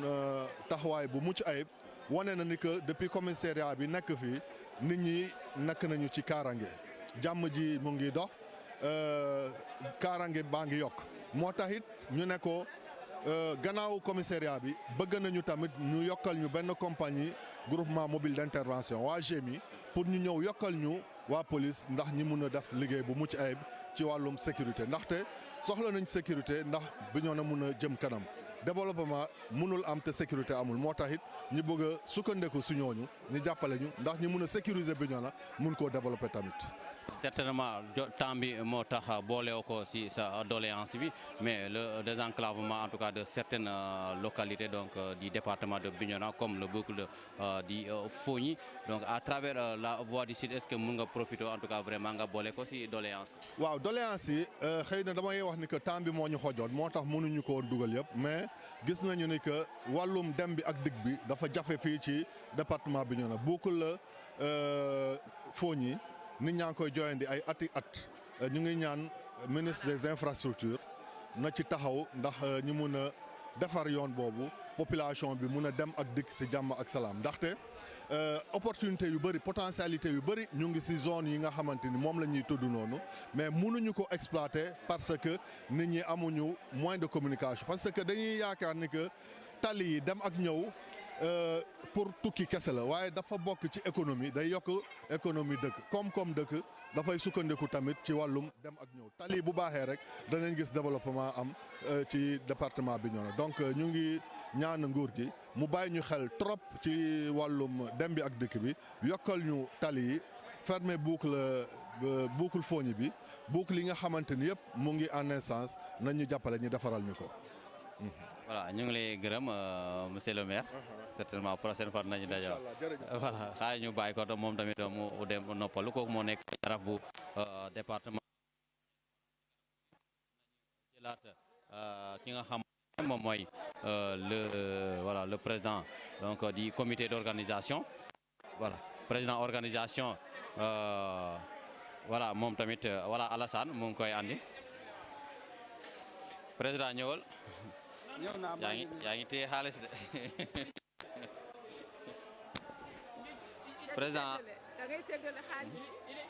président ñu ngi lay nuyu. ma fay naa leen. voilà tey moo nekk bés bi nga xamante ne yàgg nañu ko waajal tey mooy le 8 mai ñu ngi nii di célébrer li nga xamante ne moom mooy gàmmu bu Fa Ousmane Bodian gis nañu en tout cas vraiment jusqu'à présent les choses vont en bon trait sont en bon trait du moins en tout cas vraiment mun nga ñu wax en tout cas vraiment lan moo nekk sa sentiment. Sentiment est partagé par rapport à ce que tu as dit ci li nga gis lu rafet li loolu moo nekk sama xol tamit kontaan naa tey lool ci li ma gis fii ci liggéey bi du tey la commencé yàgg na bu mu commencé te tamit ñi ma wër nii ñoo nekk à l'origine de cette réussite là kenn mënu ci dara ñun ñëpp ku nekk li nga laal kii laal fii kii laal fële ngeen dajale ko mu rafet donc loolu moo tax may sant suma mbokk yi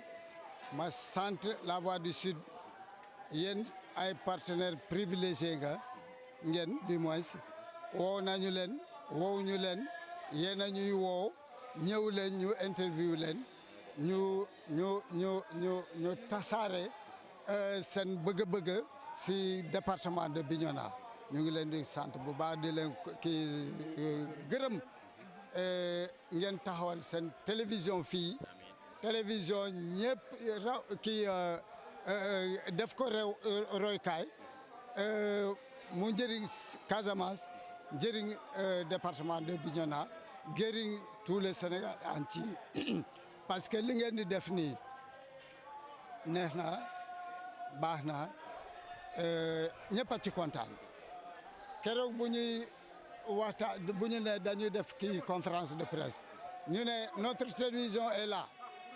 la Voix du Sud c'est notre télévision Bignona soo bëggee information bi passé jaaral si la Voix du Sud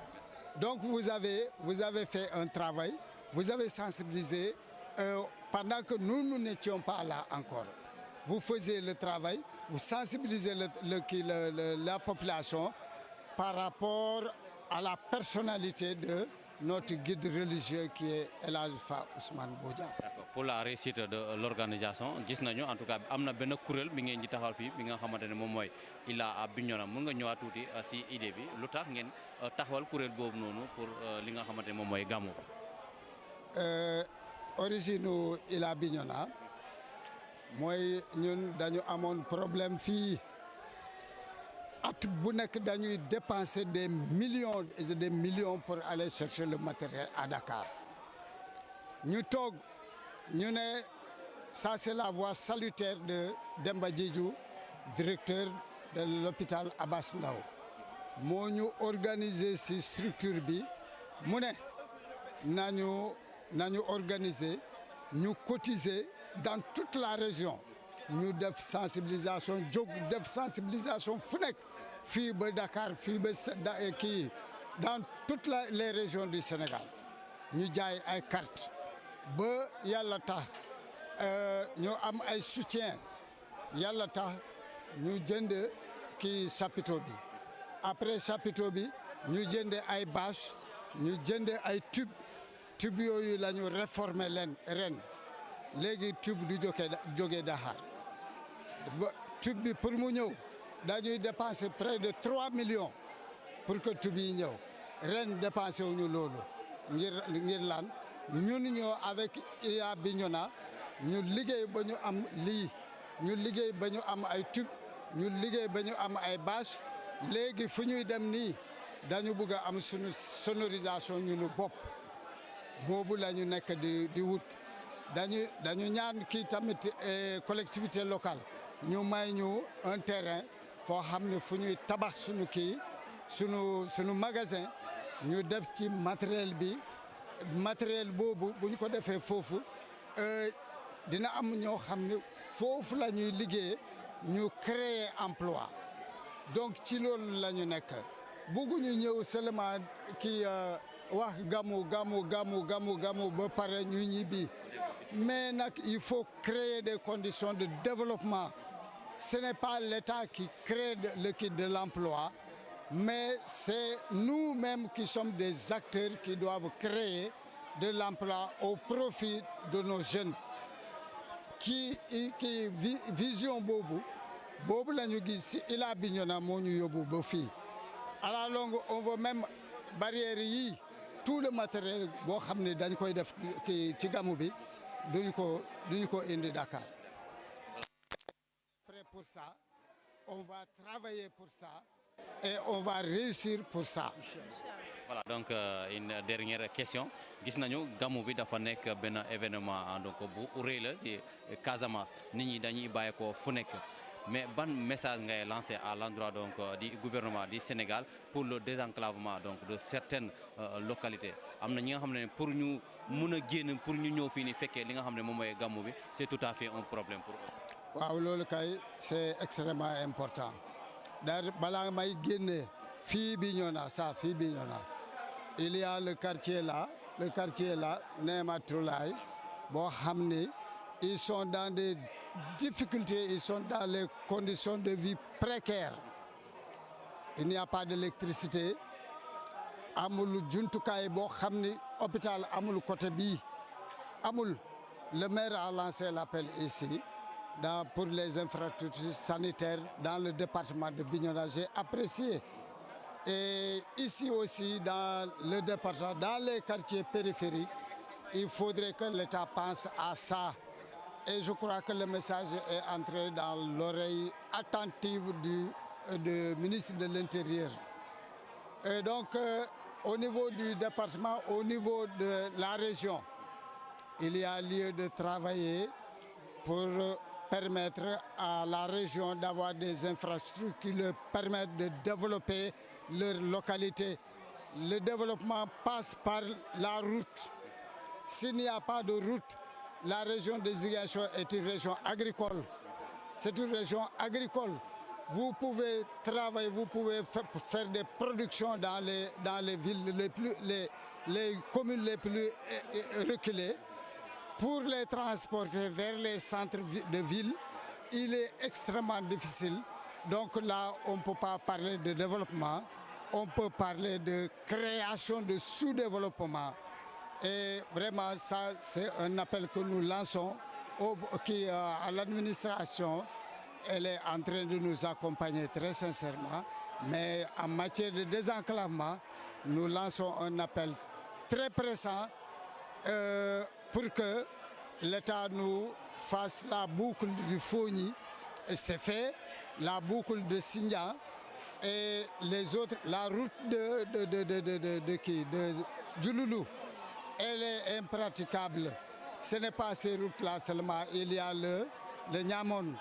il y a la route du Niamon aussi, une zone économique qui doit être désenclavée pour que les populations puissent vraiment être très à l'aise par rapport à l'évacuation de leurs produits, mais également à l'évacuation de leurs malades. Voilà, donc s'il n'y a pas de bonne route, les malades meurent en route et vraiment c'est désolant, c'est décourageant. Voilà, président ñu ngi lay jaajëfal. Mais kontaan naa lool. Xaaral ñu bàyyi la nga dem noppalu xam naa liggéey bi bëri na. Jërëjëf kontaan naa, merci. Voilà donc suñu internautes yi ñu ngi koy nuyu bu baax a baax kooku moo nekkoon président donc de l'organisation en tout cas vraiment di leen di jaajëfal bu baax a baax si seen fidélité voilà donc waxoon naa ko sànq si guddi gi ki nga xamante ne moom mooy Alassane moom ngeen di gis fii nii moom mooy donc assuré en tout cas vraiment li nga xamante ne moom mooy gàmmu bi accompagné des techniciens de la Voix du Sud en tout cas vraiment donc une équipe courageuse qui s'est donc déplacé de Bignona de Ziguinchor à Bignona pour assurer donc la couverture de ce gàmmu annuel du guide religieux du département de Bignona Fa Ousmane Bodian. En tout cas vraiment je vous donne rendez-vous avec Alassane Diédhiou la nuit. Il sera là, c'est lui qui va assurer donc le direct du gàmmu. Vous aurez donc l'exclusivité de ce gàmmu avec la Voix du Sud. Ne zappez pas, allez charger vos connexions. Allez donc en tout cas vraiment rapprochez-vous des Wi-Fi. Vous allez vivre en direct l'événement phare du département de Bignona. C'est le gàmmu du guide religieux Fa Ousmane Bodian. On a entendu en tout cas vraiment l'appréciation on a entendu vraiment l'appréciation des populations, des autorités donc sur cet événement. Là derrière moi, il y a en tout cas vraiment voilà ça c'est Ila Bignona. Ila Bignona, voilà. Voilà, on parlait de vous tout à l'heure, voilà. Sans que Manak ki nga xamantene mom le président de l'organisation fi lañu nekkon di waxtaan en tout cas li nga xamantene mom moy la réussite de ce gamu. Voilà, ñom ñu ngi ni. Voilà, bala nga naan naam voilà nga ne fa quoi te en tout cas vraiment ñoom ñu ngi fi nañ naan naam kan mooy wax si yéen olof joola français voilà fi ngeen di sentir à l'aise voilà yow mun nga wax olof keneen ki wax joola ça dépend ça joola voilà loboli karesa kia di kasafa kia di duma fia di Ila Bignona nje karesam Alassane Diédhiou ñoom le responsable et l'antenne médicale était Abbas Ndao venu vraiment pour couvrir la consultation médicale du Grand Gamou de Bignona édition 2026. Donc c'est une délégation venue depuis Dakar au nom du professeur Demba Diédhiou qui est responsable et le coordinateur de Ila Bignona. Voilà, le forum di Oumé Almadiala le coordinateur de Ila Bignona nous nous lignons donc en général nous loboli wow kanu mi ujat kajumena Ila Bignona di fujuma fati Ila Bignona surtout di gamoye. Donc fujuma fati Ila Bignona en fait c'est une structure nous sommes sur place pour vraiment venir en aide à la population mais venir en aide aussi tamit au comité d'organisation du Grand Gamou de Bignona. Tout c'est Ila Bignona. Aujourd'hui, c'est comme on le dit souvent, nous battons pas soli, nous battons chapitre yoli, nous battons chez soli. Diat, Gamoye, à un moment organisé, il n'y aura pas de difficulté. Et il faut rendre grâce au professeur Demba Diédhiou. Il a tout fait et toute la diaspora de Bignona, toute la diaspora casamançaise, qui sont au niveau de l'Europe, au niveau de l'Europe, Espagne, aux États-Unis, qui sont mobilisés corps et âme pour rendre ce beau joyau et faciliter maintenant l'organisation du Grand Gamou de Bignona. Nous, à notre niveau, donc, nous avons une délégation du centre hospitalier Abbas Ndao, donc qui sont venus depuis l'année passée. Nous avons couvert 2 journées de consultation médicale gratuite, hier et aujourd'hui. Donc aujourd'hui, nous sommes venus en retard comme ça parce que voilà, donc on était en train de faire des consultations médicales jusqu'à 19 heures. Donc on était obligé de venir juste pour voir, pour effectivement découvrir ce joyau. Ouais. Ouais, théoriquement, nous avons commencé la consultation médicale gratuite depuis hier et aujourd'hui. Et donc demain on voudrait le faire, mais c'est ça, très pas possible. Actuellement, nous sommes au niveau de Badjankoto, au niveau de la maison du Khalif, derrière la maison du Khalif. Nous avons pu faire une très bonne consultation médicale gratuite et couvert l'ensemble de la population de Badjankoto. Donc à peu près presque 200 maximum,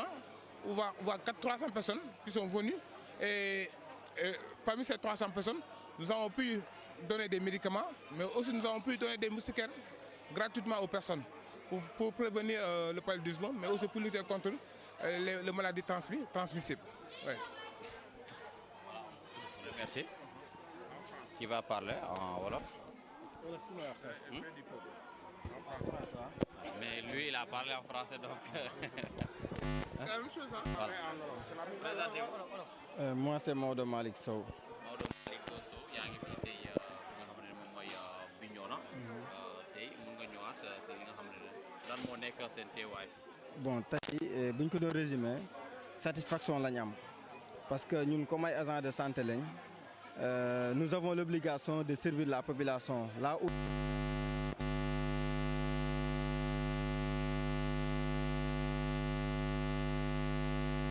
corps lañ boo xamante ne mu ngi composé ay médecins ay infirmiers des sages-femmes ñu ñëw fii pour couvrir gàmmu bi mais dañ ko def tamit suñu ndigali suñu directeur le professeur Demba Diédhiou le directeur du centre hospitalier Abbas Ndao que nous félicitons davantage effort yi nga xamante ne def nañ ko vraiment mettre nañ dans de très bonnes conditions si ndigali tamit PCA le maire de la ville de Dakar monsieur Abbas Fall qui nous a vraiment aidé si transport beeg affaire yi demee noonu ñu ngi koy santam di ko gërëm pour dire que vraiment contentement lañ am di contribuer bi mooy suñu 2e édition ñu déplacé yu jóge ba Dakar ñëw ba fii kon donc dañoo am contentement rek lañ am di ñaanal ñëpp di. yéen a ngi woote population yu Bignona wala Casamance pour ñu mun a ñëw jege leen pour consultation. Effectivement parce que je pense que ñoom ils ont répondu massivement l'appel parce que démb ak tey j'ai pas en tête le nombre de patients yi nga xamante ne consulté nañ ko ak évacuation yi ñu def mais vraiment génn nañ ñëw nañ consulté nañ leen li ñu leen di gën a lancé rek orientation yi ñu doon jox ñi si war a def ay suivi au niveau de l'hôpital régional de Ziguinchor ñu respecté suivi bi ñi si war a dem indication yi ñu leen jox dañ jëm ko respecté di leen xamal ne ñun daal satisfaction lañ am te nous sommes là à servir la population sénégalaise mais aussi la population de Bignona wasalaam quoi. voilà ñu jëlaat kii. waaw waxuñu noo tudd. man maa ngi tudd Pape Samba. waaw Coulibaly. waaw di gërëm sëriñ bi bu baax a baax di gërëm Famfou Bodian ndax tey jii nii tey suñu demee tey ba am sawarte pour di fi ñëw kat daf nu ji loo xam ne daal ñun dañ ko war a mën a taxaw ci lépp tey jii gàmmum bi suñu amee tey ku mel ni comme suñu directeur muy professeur Demba Diédhiou tey la xam ne moo yor organisation gàmmu gi tey jii bu ñu woowee tey ci lii dañ ciy sawar lool daaw ñëwoon nañ fi defoon fi ay consultation gratuite may ay garab am ñoo xam ne faj nañ leen def leen ay rajo xol lépp macha allah ñu ñëwaat ren tey gën a yokkaat sunu doole di ci àndax tamit mooy sunu maire de Dakar muy Abass Fall